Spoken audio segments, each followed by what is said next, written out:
Good afternoon. Today, we're going to talk about developing a positive mental attitude when it comes to personal finance. And this is an important topic because it's a little bit of a complicated topic. When I talk about developing a positive mental attitude, I don't mean that you're just going to constantly tell yourself, I'm really good at this, or, my intention is that I will be wealthy, and that's all you need to do, right? You don't need to just say affirmations and think positively, and magically money is going to appear. There is a very popular movement that is prevalent in our culture today, and it's over the last really several decades. Books and gurus have come out and said, you just need to put your intention out there, and it will come back to you. Now, I'm not saying to not be generous. I'm not saying to not be good to people. What I am saying, though, is that intention is not the only thing. There's also something to be said for hard work. And if you're not getting the reps in, then you're not going to make progress towards your goals. So what I want to do is I want to spend a little bit of time with you today talking about creating a positive mindset, a real positive mindset, authentically positive, not just rambling on affirmations telling yourself that you're wealthy when you're really not. The first thing that we have to do is we have to identify what are those things that we are in fact already good at when it comes to personal finance. I'm sure there are some things that you're good at. Maybe you're good at budgeting. Maybe you're really good at your job. Maybe you're very good at identifying great deals in stores or great discounts. Maybe you're really good at investing, but there are certain areas that you're challenged with.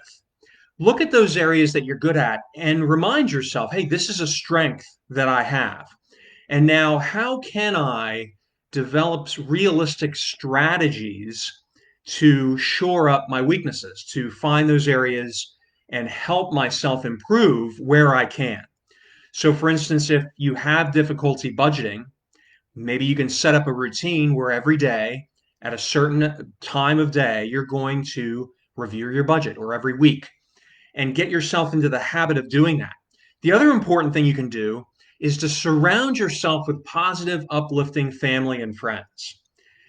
Definitely make friends with people who are good at what you want to become good at, but also someone who is positive and uplifting is very important too. Now, I'm not telling you to only hang out with people that tell you what you want to hear. That's not what I'm saying. What I'm referring to is someone who is positive and uplifting, but also willing to give you the hard truth when you need it. Now, that can be done in a charitable way, right? I'm not talking about the self proclaimed people who tell everyone like it is, who are constantly talking about how they do that. That's not what I'm talking about either. I'm talking about those who really care about you and are willing to, maybe even in private, right, out of etiquette and courtesy, show you maybe where your shortcomings are, because that is going to be very important. It's going to be somebody that you trust, and it's going to be someone that you take a lot of pride in helping yourself and forming a relationship with. You want to surround yourself with these kinds of people because they're going to be able to give you the hard truth when it comes to where you're falling short when it comes to your personal finances. And you need to trust them, right? You need to bring them into your inner circle and really trust what it is that they're telling you. So keep these things in mind. Intent isn't the only thing, right? You don't just put your intent out there and it comes to you. Now, maybe by luck it does, but hard work is very important. And identifying effective strategies to get to that goal is equally important. So remember, it's not just the intent, it's the strategy, it's the how you're going to get there. And then it's also surrounding yourself with people who are positive and uplifting, but who are also willing to give you the hard truth in a charitable way. Please post a question or comment. Send me a private message if you want to talk about it privately. I always enjoy reading your comments. And until next time, I wish you unlimited success.